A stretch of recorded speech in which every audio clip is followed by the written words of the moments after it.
Jack the Tank Shore, around about 2 weeks out from your third UFC fight. How are things? And talk to me a little bit about the process of getting ready. Yeah, I mean things are good. Training's gone well. Despite being in a lockdown, I've still managed to get some really good training in. Really good preparation. Feeling sharp, and it's been a bit of a layoff since I've last fought. So I'm just rearing to go, rearing to get in there and get it done. Just usual stuff really with training, 3-4 times a day, six days a week. Same old. No rest for the wicked, as they say. Yeah, Even of in course. lockdown. How much has lockdown been a difficulty? Because obviously this is probably be as strict as the first lockdown in England. Has that been difficult with training partners and such? Yeah, it has. It has been difficult. Obviously, we're used to having like 30, 40 guys on the mat, whereas now there's just sort of four of us in my little training bubble. And we've got a bubble of heavier guys as well who've got fights coming up. But for me, it's me, Brett Johns, Josh Reed, and Scott Pedersen. So, but look, there's been positives as well. Obviously, there's no easy rounds now. Every round I have is a tough round against those three. Sorry. Whereas maybe if the match are a bit busier and I was a bit tired, I could grab a white belt and just hold on to them for a round, whereas now I haven't got none of that. So it's definitely, it's been difficult to present the challenges, but at the same time, I feel just as prepared for this as I would if I was in the normal fight camp and the normal circumstances. So it hasn't sort of hindered my training at all. The only difference has been, obviously, we can't have all the boys here with us whilst we're training, and we can't hang about at the gym like we usually would. I mean, we'd usually spend most of the day at the gym, me and the boys, whereas now it's, you turn up, you do your session, and you're gone. Yeah, yeah. And as I mentioned, two UFC wins and two UFC finishes. After making the move from Cage Warriors, can you honestly say you think it would have gone as well as it has in your early UFC career? Yeah, I mean, the only sort of thing I would have preferred is to just be a little bit busier. As far as the two fights I've had, they've been really well, and especially like the last fight was what people are used to with me. Just come out, put the pressure on him earlier, and got him out there, and that was mainly because it was a short notice opponent, got changed later, didn't have time to really game plan or study him or base my sparring sessions around his style. I was meant to fight an orthodox grappler. I ended up fighting a southpaw striker. So it was like, let's just get hold of him and get him out of there. But the first fight I was really happy with, just because I fought a guy from AKA, good American guy. And I just got to display my all-round game a little bit more. It wasn't as bog standard as go out, get a takedown and get a finish. I boxed him, I kickboxed him, we wrestled, we grappled, and then I eventually got the finish. So it's gone really well, to be fair. It couldn't have gone much better, to be honest. 2 fights, 2 finishes, one fight performance of the night bonus. So other than a bit of inactivity last year through complications with the COVID and stuff, I can't really complain with how well it's gone. Your 2 UFC fights are quite a contrast, aren't they? Because full arena in Copenhagen compared to an empty arena in Abu Dhabi. Talk to me about them experiences a little bit and perhaps the differences. Yeah, like the Copenhagen one was brilliant because although I was first fight on in the card, I mean, you see it sometimes at UFC events. You come out as first fight and sometimes the arena's empty. Now I didn't sell them personally, but I know about 100 of the Welsh had come over to watch. Yeah. So I knew they would be in there making a bit of noise, but I thought perhaps the arena would be empty. But when I walked out in Copenhagen, I was really surprised at how, the arena was probably 3/4 full, and this was, I think, 5:30 maybe in the afternoon. Yeah. So it was a real good buzz off the crowd, and they just, they were a little bit like, they could tell they're MMA fans, not just fans of the guys who were fighting, because you'd land a good kick or a good shot or good and you'd hear the crowd sort of applaud and sort of vibe off that rather than sometimes at the more local shows.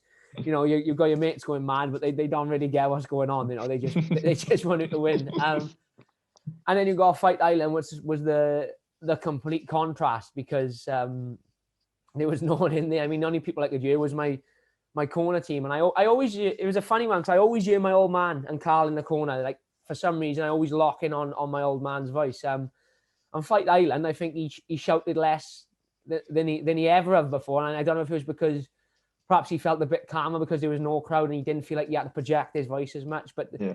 Usually he's like a little fly in my ear, constant instructions. Whereas this time it was just sort of, because I was in control, maybe just let me crack on. But it was definitely a different experience. Like when Bruce Buffer's announcing your name and there's no one there, it's like you've got your corner and maybe their corner will clap out of respect. But other than that, it's dead silent in there. So it was definitely different. I mean, the walkout and the intro was the part that stuck out the most as far as when you start fighting, you're just fighting on instinct and you just get on with it regardless. And I know some people feed off the crowd and there's no one that loves the crowd more than me. But, when I start fighting, I just zone in on the fight anyway. But it was like the intro, Bruce Buffer gives you the big intro. There's no applaud. The walkout, you got your music playing, but there's no fans or no one sort of feeding off the music. So it was a different experience, but it reminded me like when I did the IMAF, there was about 50 people in there watching then, and 25 of them was probably talking and not watching the fight. So it's something I've sort of dealt with a little bit before, so I wasn't too worried, just because I know when we start fighting, I focus in on that anyway and try not to play up to the crowd too much. Well, speaking of fighting, let's touch a little bit on the upcoming fight. So 10th of April, you're going to fight Hunter Azure. How do you view Azure as an upcoming stylistic matchup for yourself? Yeah, he's very good. He's got that strong wrestling pedigree. I think he was a collegiate wrestler. And before he suffered that knockout loss to Kelly, he was very confident with the hands. He's not the most. I don't look at him as like a technical boxer or a technical kickboxer, but he's half decent with his strikes, and what he throws, he throws to try and knock your block off. There's no like point scoring with him. Everything he throws, he's trying to knock you out with. So that in itself can present, that danger and a little bit of, not fear, but keeps you on your toes a little bit more. You've got to be that little bit more disciplined, a little bit more aware, because when he's throwing, if it lands, you're going to feel it. So he's very dangerous opponent. Stylistically, I think I match up well to him. I think I've got the advantage in all areas, even the wrestling.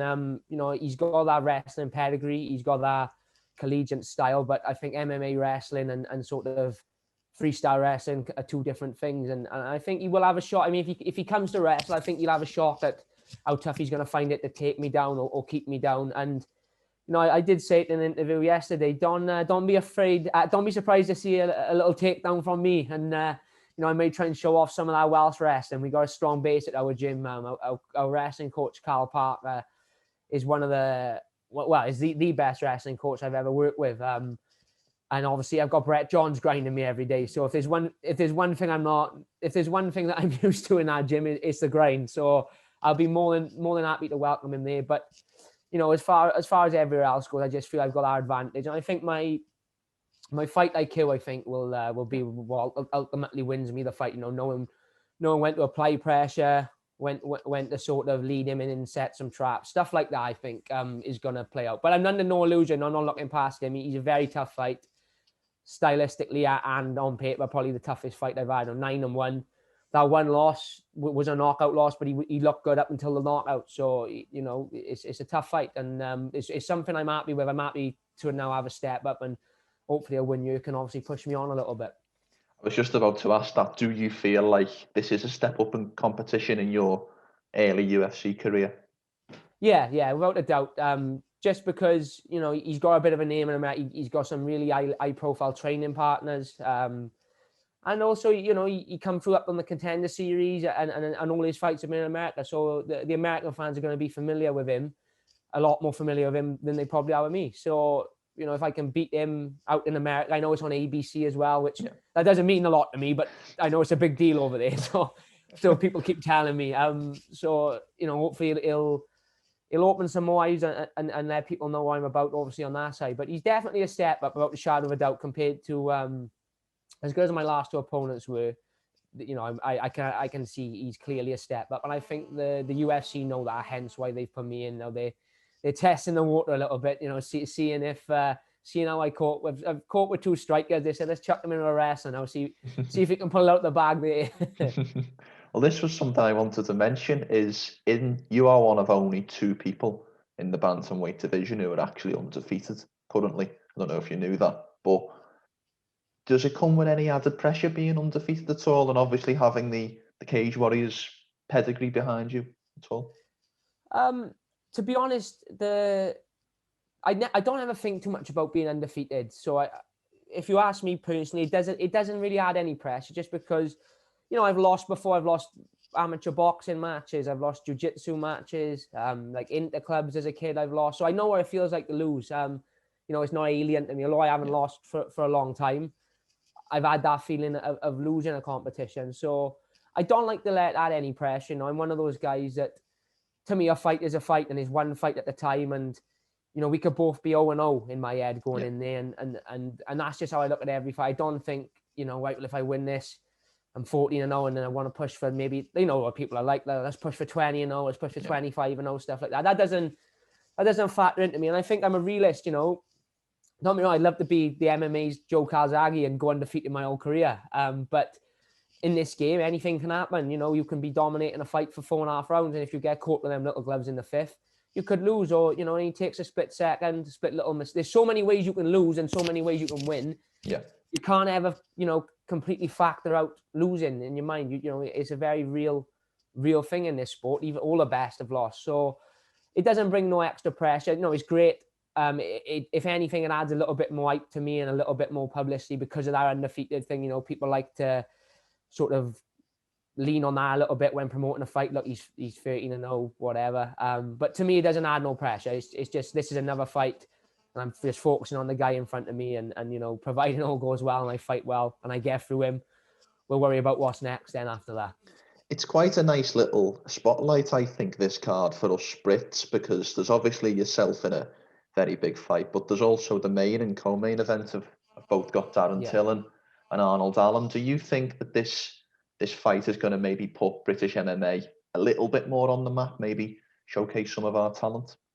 Yeah, well, definitely. I mean, in my head, when I think of like the top 3 guys in British MMA, I think of Darren Till, Leon Edwards, and Arnold Allen. Obviously, Bisping as well, but he's retired now. So to have like them two, who you've got Darren Till, who's a superstar, and then you've got Arnold Allen, who's 7-0, I think, in the UFC.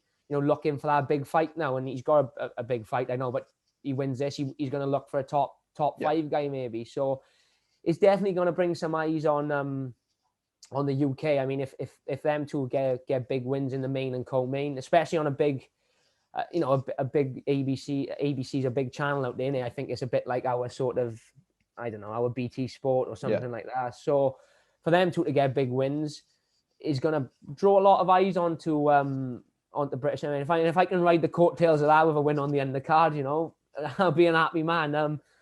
But again, it's one of those, I think, especially me, Arnold, and Darren, we've got all the eyes on us in the UK. As far as guys who are interested in the media, in MMA, in the UK media, they if they don't know me, but they at least know Arnold and Darren, and I think most of them probably would know me with the Cage Warriors pedigree and stuff. So fingers crossed, they'll bring some more American eyes onto UK MMA and help sort of make it a little bit more mainstream over here. Because I've never seen a documentary with Michael Bisping before, and he said he walks down the street in Vegas, he gets swarmed for photos. He walks down the street in Manchester, where he grew up, and maybe 1 or 2 people know who he is. So it'd be nice to see sort of the British guys become, big figures and big names in the media over here as well as in America. That in my opinion, that's what we want to push for anyway. Especially we want like a governing body, and we want to push to get the amateur scene funded and stuff like that. That's the direction we need to go in. So it's a perfect opportunity for us three to raise the profile a little bit, especially with it being on a big American channel. And probably if we focus on Welsh MMA, it's probably yourself, Mason Jones, and Brett Johns, as we've mentioned, who are the 3 big figures pushing the sport over there. Yeah, definitely. Obviously, me and Mason now in the UFC both had a similar path. I know Mason didn't have the amateur pedigree, but he had his pro boxing and stuff like that. Both come up through Cage Warriors, won the Cage Warriors, and both onto the UFC. And then you got Brett. His resume speaks for itself. The guys he's fought, and now he's obviously onto Bellator. Which again, I think Brett being a big name in Bellator will bring more eyes again, because I do feel like there's a little bit of a different audience for Bellator compared to the UFC. And in the UK, there's not many people who only recently, since the Bellator Europe cards, there's not that many people that would maybe know what Bellator is, especially in Wales anyway. You've got Lou Long fighting over there as well.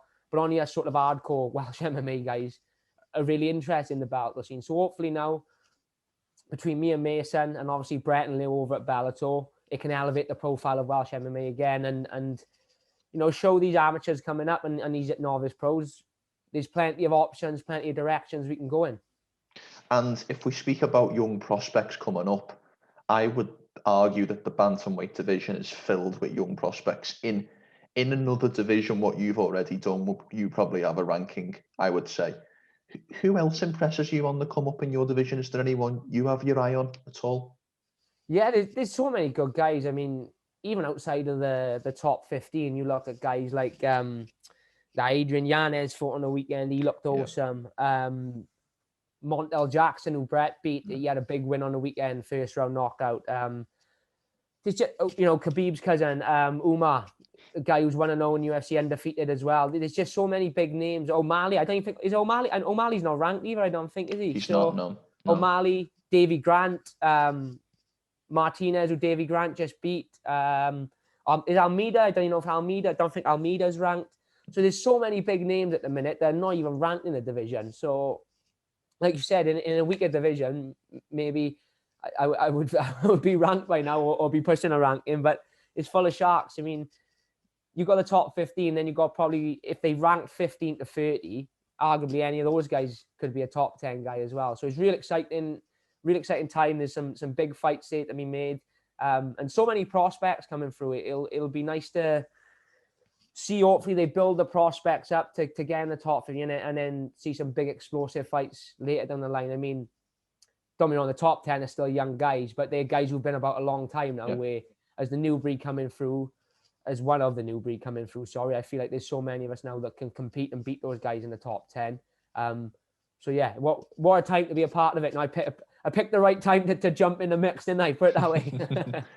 Do you think a win next or on the 10th of April puts you in maybe a fight with a ranked opponent, or certainly pushing up them rankings?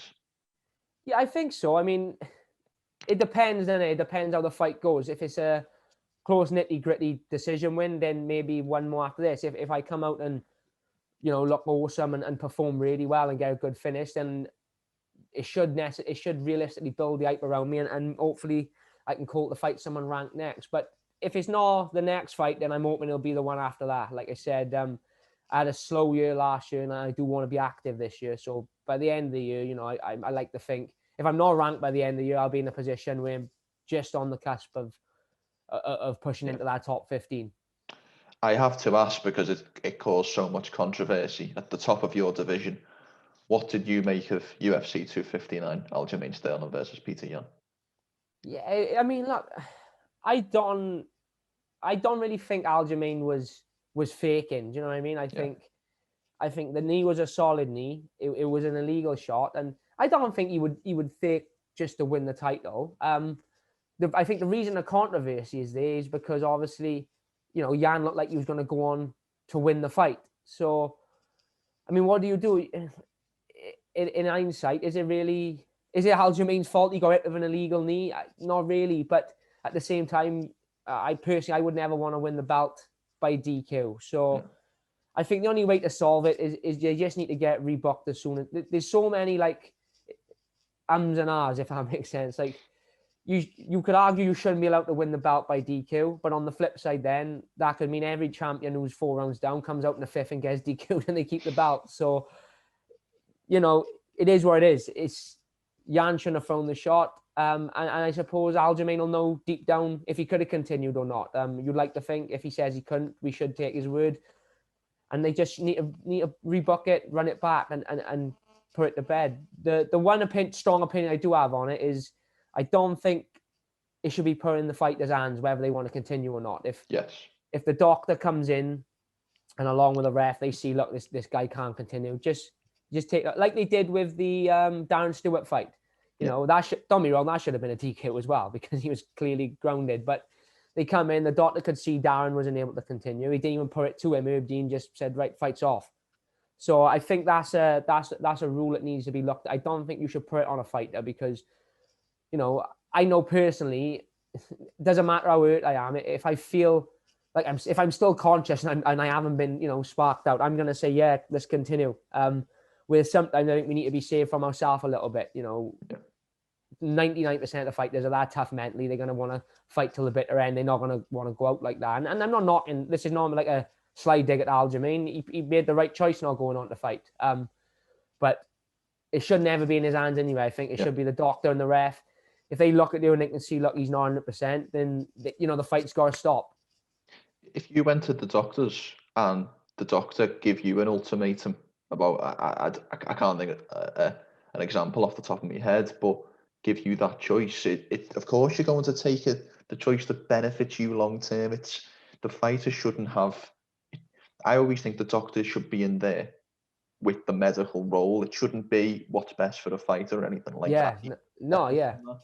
Exactly. It should strictly be like, if the ref pulls the doctor in and says, is he concussed? If he's concussed or he's glassy-eyed, then it's like, right, there should be no question now. Especially off an illegal blow. Off an illegal blow, it's like, has that hindered the fight? Well, if he's concussed, obviously it's hindered the fight. I mean, I think the only reason there's real controversy is because it looked like Jan was going to come on to finish him. I think if Aljamain had been 4 rounds up or 3 rounds out of the 4 up and Jan need him, then it wouldn't even be this sort of cloud over it. Yeah. Look, he was winning the fight anyway, so what does it matter? But I think because it looked like Jan was going to go on to win and was up on the scorecards, that's where it's come from. But like I said, best thing I can do, let's just rebook it as soon as and see how it goes. If it goes to Jan's back as a champ. If it goes to Aljamain, then there's no arguments. Then you can't argue the first one because he's won it fairly. That's the best thing to do in my opinion, anyway. Yeah. Let's just hope we don't see another illegal knee in the rematch. I know. There's been too many. I think there's been like another. Well, like Darren Stewart had one since when it was the eye poke. It was like we just need a card where there's no controversy. Well, let's just for the final question turn the conversation back to yourself and your fight. Give me a prediction for the 10th of April, Jack. What happens in your fight with Hunter Azure? I do predict a finish. I think, I could be completely wrong, but I think he's going to come out fast and he's going to come out strong. And I got a feeling he's going to look to try and put that grind on me. He's going to throw some big bombs and try and grind me and sort of take me down and stop me getting my game going. But I think as long as I fight to the game plan and fight to how the coaches have sort of told me to, and how I've been fighting and sparring the last couple of weeks, then I do see me getting the finish. I don't think it'll be an early one. I think it'll be a sort of second, third rounder. And again, whether that's catching him on the feet or sort of beating him to the point and taking him down and putting him away on the floor. But I do think I'll get a finish. Again, no overlooking him at all. Very tough, very durable guy as well. But I think he is there to be finished, and fingers crossed I can deliver the goods. Superb. Well, I very much look forward to the fight, and I very much enjoyed talking to you today. Top man, mate. Thanks for having me on. Before we finish, how can people find you on social media, Jack? I am Jack Shore MMA, Instagram and Twitter, and Jack Tank Shore on Facebook. Oh, and YouTube as well. I've started a YouTube channel, so trying to sponge some subscribers on there. So Jack Tank Shore on YouTube, drop me a subscribe, and there'll be plenty of content coming out now with Fight Week approaching. So fingers crossed I can keep you all entertained. But other than that, I'm fairly. I'm on a little bit of a social media break, but I will be back for Fight Week. So. I got the blue tick, so you followed the right account. And before we finish, is there anything you would like to say or sign off with at all? Yeah, just obviously thanks to all my teammates and my coaches at Shore MMA, my family, my sister, my mother, my girlfriend for just putting up with my bullshit throughout fight camp and me being angry and being in a mood constantly. And obviously all my sponsors as well. They're all over my social media. So check them out. And thanks to everyone who supports me from home or whether they can come to the arenas now end of the year. But I know the support is always there and I really do appreciate that. Superb. Great way to end. Thanks for talking to me today, Jack. No problem.